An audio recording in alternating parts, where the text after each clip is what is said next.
CNN Chile y Bio Bio, la radio, presentan Tomás Mochiati, la entrevista.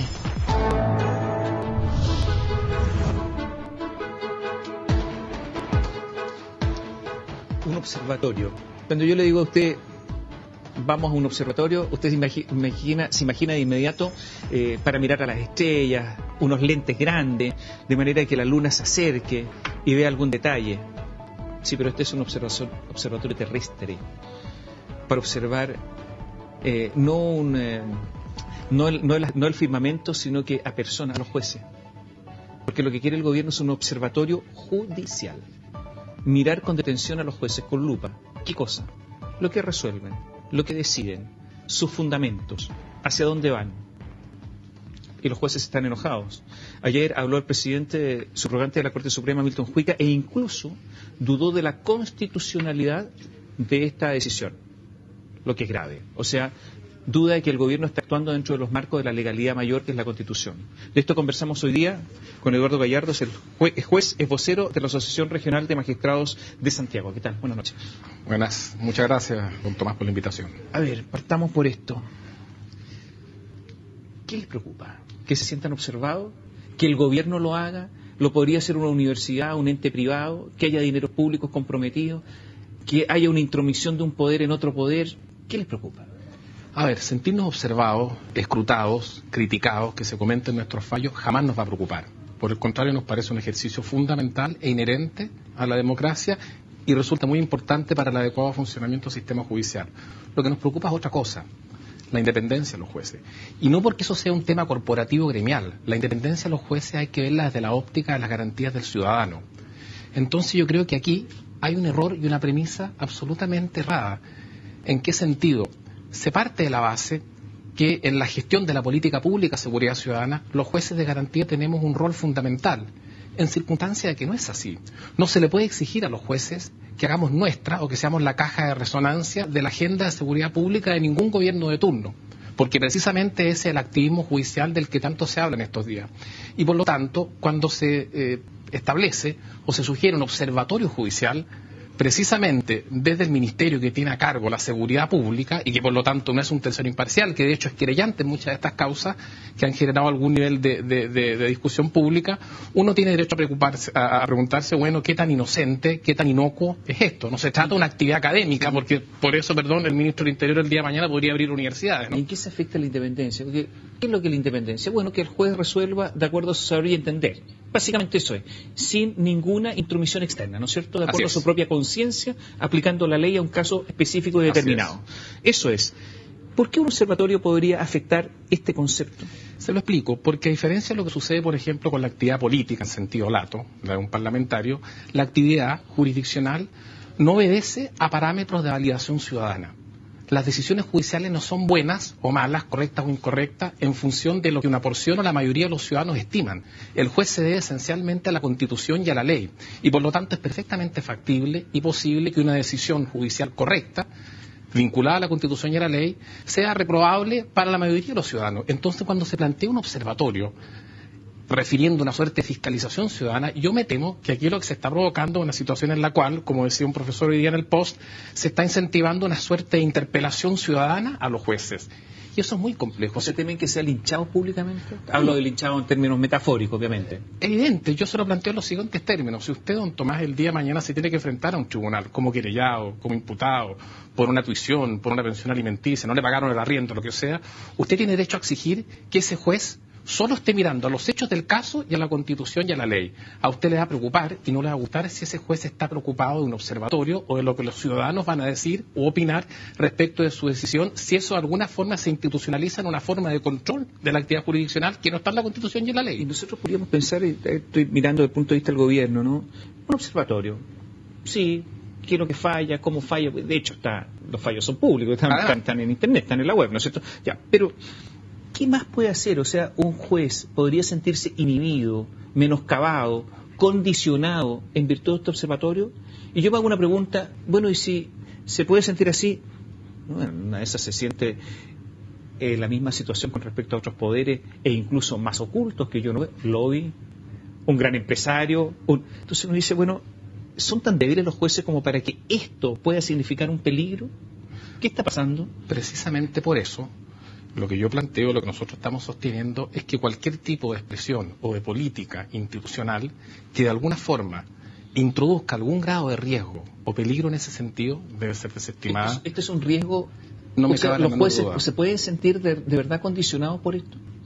No creo que ningún juez vaya a resolver en función de lo que pueda establecer o señalar un observatorio judicial, pero ciertamente es una anomalía desde el punto de vista institucional. Le planteo lo siguiente: ¿por qué el Ministerio de Hacienda no tiene un observatorio para, por ejemplo, monitorear las decisiones del Consejo Autónomo del Banco Central? ¿Por qué el Ministerio del Trabajo el día de mañana no podría tener un observatorio para monitorear las resoluciones de los jueces del trabajo para construir una política pública en materia de derecho al trabajo? No se explica. Entonces, bueno, una de esas no es malo. ¿Perdón? En una de esas no es malo que mire lo que hace el Banco Central. Desde luego. En una de esas, ¿eh? Desde luego. Pero ¿quién tiene el deber fundamental de respetar la autonomía del Banco Central? Y así es el diseño constitucional. Es precisamente ¿quién? El Ministerio de Hacienda. Aquí se olvida algo muy fundamental. Los jueces de garantía en particular y los jueces penales estamos precisamente para controlar, para limitar la actividad de las policías y la actividad de la persecución penal del Estado. Y por lo tanto, resulta evidente que nuestra función siempre puede resultar un poco incómoda para quien tiene una agenda de seguridad pública que es también muy legítima. Hay una carta que hoy día publica el diario El Mercurio del conocido abogado Jorge Ovalle y dice, es claro, leo la última parte de la carta, es muy claro, sin embargo, que quienes hemos ejercido la abogacía hemos advertido la existencia de jueces corruptos o indelicados y la ausencia de la necesaria severidad para sancionarlos. Pero esta circunstancia no puede dar lugar a normas que limiten o afecten la independencia del Poder Judicial, pues su disciplina puede ser impuesta ciertamente como corresponde por los propios tribunales. Es decir, los hay, parece que incluso no son mayormente sancionados, pero es preferible eso a la pérdida de independencia. A ver, hay situaciones en las ¿Sostiene cuales... esta tesis? Lo que yo sostengo, en consonancia con lo que usted lee, es que a veces el remedio es peor que la enfermedad. Supuesto que exista la enfermedad, yo no creo que en el Poder Judicial hoy día tengamos un problema relevante de corrupción. No se han detectado casos en el último tiempo, de tal suerte que creo que eso no es algo que hoy día esté arriba de la mesa.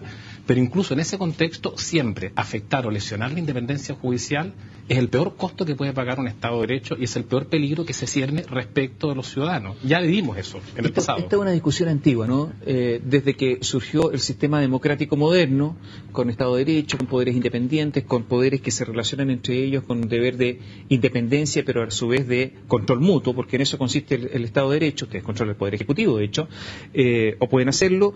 Evidentemente que existe cada cierto tiempo tensiones, no solamente en Chile, sino en otros países.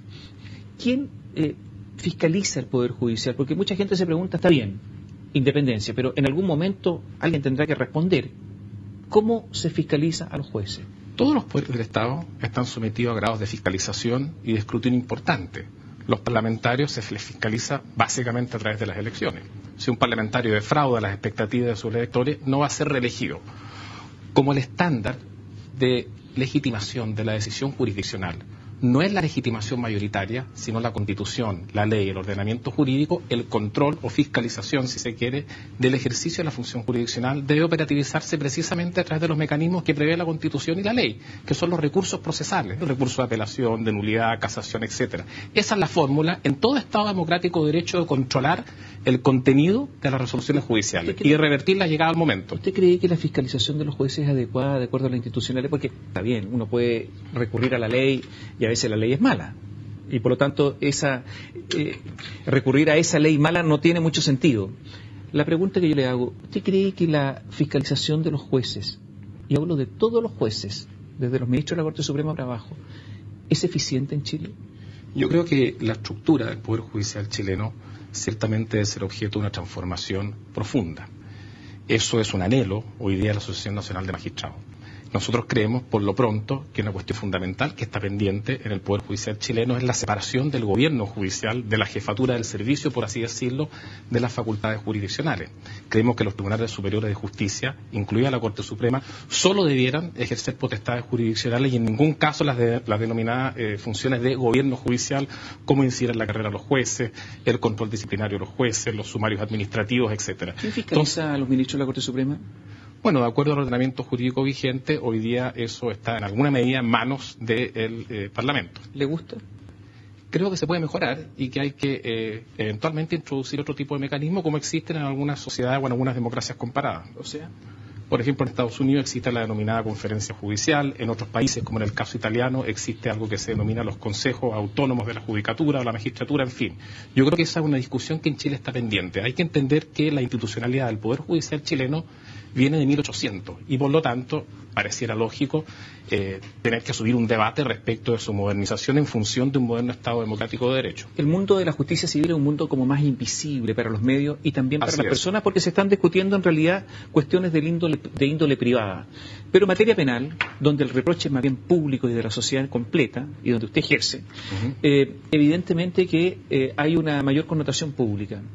Pero ustedes son una parte del sistema. La otra parte del Ministerio Público. Sin investigación, ustedes no tienen nada que hacer, porque ustedes no investigan. ¿Se sienten un poco como el pato de la boda? Que a veces las policías y el Ministerio Público no da el ancho y le echan la culpa a ustedes. Hagamos un alto, volvemos en un instante. Bien.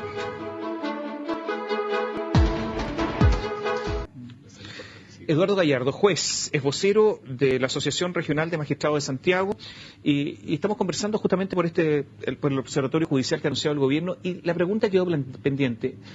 Los jueces criminales en materia penal, son un pato a la boda porque resulta que a lo mejor jamón en el sándwich, por un lado está el Ministerio Público, que a lo mejor no hace su trabajo, por otro lado están las policías, que a lo mejor no son lo suficientemente competentes, a lo mejor reciben antecedentes que no son legalmente aceptables en materia probatoria, y ustedes son los responsables, toman la decisión. Y entonces toda la ciudadanía los apunta con el dedo, o mucha ciudadanía, y el gobierno. Así es. ¿Se sienten así, no? Bueno, probablemente hay algo de eso, pero me parece que es un gaje del oficio, como se dice vulgarmente, y eso es inevitable en alguna medida. En cualquier sociedad democrática, si usted ve las encuestas de opinión, la popularidad de los jueces penales es bastante modesta, es bastante decaída en comparación incluso a otros estamentos públicos. Había un profesor italiano que decía que los jueces penales, el día que empiecen a subir su popularidad en las encuestas de opinión, quiere decir que dejaron de hacer la pega. De alguna forma nosotros somos el último eslabón del sistema de justicia penal y nos toca decidir cuestiones incómodas, cómo declarar ilegal una detención, cómo excluir eventualmente pruebas relevantes que fueron obtenidas con vulneración de derechos fundamentales, y es comprensible que muchas veces, por lo tanto, seamos los malos de la película, incluso en aquellos casos cuando otras agencias del sistema de justicia penal han fallado. ¿Está el Ministerio Público con problemas? ¿Da el ancho el Ministerio Público? Yo creo que el Ministerio Público hace un esfuerzo importante. No, pero más allá del esfuerzo, estoy hablando de otra cosa. Yo creo que el Ministerio Público, siendo una institución nueva, que a muy poco tiempo, en la realidad chilena, no existía nada parecido al Ministerio Público, se ha ido adaptando y ha ido paulatinamente generando estándares de trabajo que son compatibles con un sistema acusatorio que funciona relativamente bien, digamos. ¿Sabe lo que me choca? Que usted sabe, todos lo sabemos lo que pasó con el Ministerio Público y las calificaciones, y usted sabe que adulteraron una serie de registros para alcanzar los bonos, etcétera. Y no pasó nada. Yo creo que eso es un tema penal, incluso. Pero ¿quién acusa ahí? ¿El Ministerio Público se fiscaliza a sí mismo? Porque estamos en tema de fiscalización. ¿Quién fiscaliza a los jueces? ¿Quién fiscaliza el Ministerio Público? Ahí yo veo que hay un forado gigantesco. Y resulta que ahí nos quedamos. Si eso hubiese ocurrido en otra institución del Estado, seguramente habría habido una acción penal. Pero aquí no la hubo. Y si es que al interior del Ministerio Público se cometen este tipo de, yo creo que corrupción, de actos de corrupción, y no son sancionados, ¿qué podemos esperar del Ministerio Público? ¿Qué pueden esperar ustedes, los jueces? Mire, yo no me quiero referir a un punto respecto al cual además no manejo mayores antecedentes en detalles, todo, ¿no? Pero sí yo iría a un tema más de fondo, que tiene que ver en general con la institucionalidad, no solo del Ministerio Público, sino también del Poder Judicial, y que es una cuestión de comprensión cultural de la independencia y la autonomía. En Chile nos hemos acostumbrado a creer que la autonomía y la independencia, tanto del Poder Judicial como del Ministerio Público, tiene que ver con autonomía corporativa. No se metan conmigo porque yo soy del Poder Judicial o del Ministerio Público. Y muchas veces la defensa de la autonomía o la independencia judicial y de la autonomía del Ministerio Público se construye a partir de esa visión o de ese discurso. Yo creo que lo relevante es comprender que por lo pronto, tratándose del Poder Judicial, la independencia relevante, que importa, que es funcional al Estado democrático de derecho, es la independencia personal del juez, del juzgador. Eso es lo que tiene que ser independiente para garantizar los derechos de los ciudadanos en la medida en que ese juez se vincule a la Constitución y la ley. Y en rigor, la autonomía del fiscal, del Ministerio Público, que tiene sentido desde el punto de vista de las garantías que la institucionalidad le proporciona al sistema de justicia penal, es la autonomía funcional de un fiscal para llevar una investigación sin ningún tipo de presión externa. Y por lo tanto, culturalmente, yo creo que tenemos que también acostumbrarnos a la idea de que tiene que haber un tipo de control o fiscalización que en alguna medida quizás debiera ser externa y no, por así decirlo, al autocontrol institucional que muchas veces puede ser deficitario, y eso no se aplica ni particularmente al Ministerio Público, sino en general a todas las instituciones. ¿Ha tenido la experiencia de absolver, no perseverar con personas que usted tiene la convicción que cometieron un delito pero que no están las pruebas?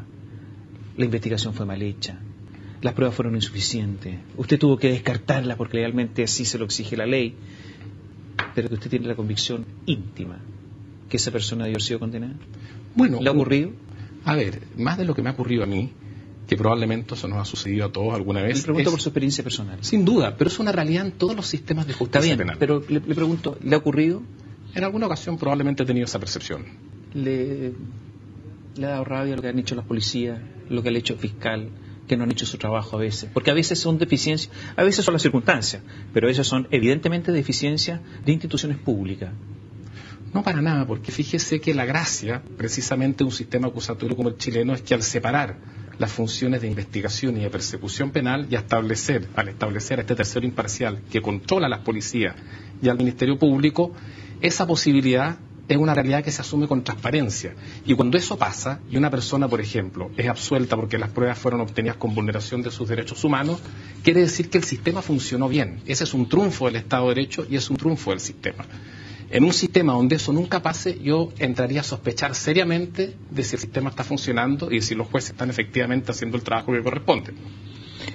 Vamos a ir a una pausa antes de eso. Se tienen que nombrar 2 magistrados en la Corte Suprema. Está la política entre medio, absolutamente, la negociación política. ¿Son elegidos los mejores o simplemente los que son funcionales a determinadas coaliciones políticas? Volvemos en un instante. Nos queda poco tiempo con el juez Eduardo Gallardo. La pregunta quedó pendiente. El presidente de la República tiene que proponer al Senado 2 nombres para cupos de la Corte Suprema, para que se transformen en magistrados de la Corte Suprema. Uno de ellos desde la vertiente judicial, y ahí está Carlos Aránguiz, Raúl Mera, Carlos Cerda, Pfeiffer Alfredo, Juan Escobar, y por el otro lado son abogados que ejercen la profesión y que vienen del mundo privado. Claro, uno dice Carlos Cerda, y muchos magistrados apoyan a Carlos Cerda. El otro día leo una declaración del senador Fulvio Rossi y dice, Carlos Cerda es uno de los nuestros. Sorprendente declaración, porque ¿cómo? ¿Es de un sector político? Si yo alguna vez tengo un juicio con el señor Rossi y está el señor Cerda integrando sala, ¿qué hago? ¿Lo recuso? ¿Qué se hace? ¿Le gustó esa declaración? Es uno de los nuestros. No, obviamente no es cierto. No es una expresión que uno quisiera para referirnos a este punto, pero yo creo que de alguna forma la ventaja de esa declaración o esa expresión refleja de manera muy adecuada en algún sentido cómo funciona o cómo ha funcionado en estas últimas décadas la institucionalidad chilena, sobre la base de la existencia de quórums constitucionales para materias muy relevantes, donde efectivamente la minoría muchas veces tiene, por así decirlo, un poder de veto que hace inviable que las decisiones se puedan adoptar sin necesariamente llegar a acuerdos muy importantes. Y probablemente eso también se ha extrapolado a la designación de los ministros de la Corte Suprema, y por lo tanto es entendible que muchas veces los parlamentarios lo vean así, uno para ti, otro para mí. Es una transaca. Es que lo dicen. Oye, si nosotros apoyamos a Chevesich, entonces, ¿cómo ahora Cerda no? Si había un acuerdo, ¿es una transaca? Probablemente esas expresiones reflejan que hay que estudiar el mecanismo de designación de los ministros de la Corte Suprema y particularmente los quórums de aprobación de la nominación presidencial. Grandes ministros, han quedado en el camino producto de este problema. En su momento Milton Huica, don Carlos Cerda, un juez que aparentemente querían echar, ¿no? Y su único pecado fue haber ejercido su función como corresponde con relación a los derechos fundamentales durante la dictadura militar, de tal suerte que en eso probablemente hay que avanzar. Quieren nombrar como abogado ahora independiente, que tiene que integrar la Corte Suprema, porque el otro nombramiento que se tiene que proponer por parte del presidente de la República al Senado, Andrea Muñoz. es la que tiene menores votos, pero parece que cuenta con el apoyo de la Democracia Cristiana. Entonces, en una de esas, Aranguis, con apoyo de la derecha, Andrea Muñoz de la Democracia Cristiana también cuenta con el apoyo del senador Alberto Espina, que es socio de un estudio jurídico. Uno dice, no entiende nada, pues la señora tiene la que tiene menos votos. Alguien que es de regiones no tiene ninguna posibilidad porque parece que no tiene vínculos políticos, que es Daniel Peñailillo, pero que es lejos el que tiene más publicaciones, lejos, libros, artículos en revistas, etcétera. Y sin embargo, entonces no se entiende. Y uno entra a dudar, pues. Después de los que los apoyaron, ¿qué influencia tienen en la Corte? Bueno, eso es una... ¿Se pagan favores o no? No, yo no, espero que no. Quiero pensar... ¿Espera solamente? Y creo que en general los ¿Cree ministros... solamente? Bueno, uno nunca puede meter las manos al fuego, pero tiendo a pensar que en general los ministros que han llegado a la Corte Suprema en los últimos años han demostrado su independencia respecto incluso de quienes los han nombrado. A mí lo que me preocupa tiene que ver con lo que le decía en el bloque anterior, la necesidad de modernizar y reestructurar en general la institucionalidad o la organización judicial. ¿Hay alguna posibilidad? Bueno, ciertamente es un anhelo tremendo de la Asociación de Magistrados y nosotros esperamos que en Chile paulatinamente se den las condiciones para discutir ese tema, así como se están discutiendo otros que son igualmente profundos y trascendentes. ¿Le gustó la decisión del magistrado Cristian Sánchez con Luis Mariano Rendón? Eso que empieza a hablar en favor del cambio constitucional o de la Asamblea Constituyente. Bueno, usted es un hombre de derecho, sabe que no puedo opinar sobre resoluciones judiciales, ni menos causas que están pendientes. Sí, pero esa causa nunca le va a llegar a usted, así que no... Nunca me va a llegar a mí, pero es una causa pendiente que está en revisión en la Corte de Apelaciones. El día de mañana me podría a mí tocar un caso similar. ¿Usted lo habría hecho así? Lo que yo le puedo decir es lo siguiente. Lo relevante aquí es entender, a propósito de la causa que usted refiere, que respecto a esa decisión, si alguien se siente afectado y agraviado, existen los recursos procesales. Esa decisión está siendo impugnada.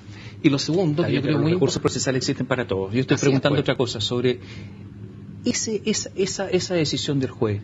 Por ejemplo, ¿habría sido aceptable que alguien hubiese dicho, mira, en realidad a mí no me gusta esto, me gusta la dictadura, voy a empezar a hablar por la dictadura? ¿Le tendría que haber dicho que sí? Mira, lo que pasa es lo siguiente, probablemente eso sería bastante pintoresco, pero yo quiero que se entienda lo siguiente. El juez, en el contexto de la suspensión condicional del procedimiento, no está solo, sino que él generalmente se enfrenta a un pronunciamiento derivado de un acuerdo entre el fiscal del Ministerio Público y la Defensoría Penal Pública, o el imputado concretamente. Y en general los argumentos en base a los cuales los jueces tienen que aprobar o desestimar una suspensión condicional del procedimiento tienen que ver con cosas, alegaciones y argumentos que se proporcionan en la audiencia, porque precisamente es el rol del juez, resolver sobre la base de las alegaciones de las partes. De tal suerte que es muy complejo suponer que el juez pueda salirse en esta materia al rayado de cancha que le imponen las partes sobre la base de sus argumentos y sus peticiones, a menos que ese juez vaya más allá y se ponga más papista que el Papa, y eso puede resultar complejo. Gracias por acompañarnos esta noche, se nos fue el tiempo. Gracias. Encantado, muchas gracias. Eduardo Gallardo, juez, nos acompañó esta noche, y todo a propósito de este observatorio judicial que está intentando institucionalizar el gobierno. Buenas noches, gracias. CNN Chile y Bio Bio, la radio, presentaron Tomás Mochiati, la entrevista.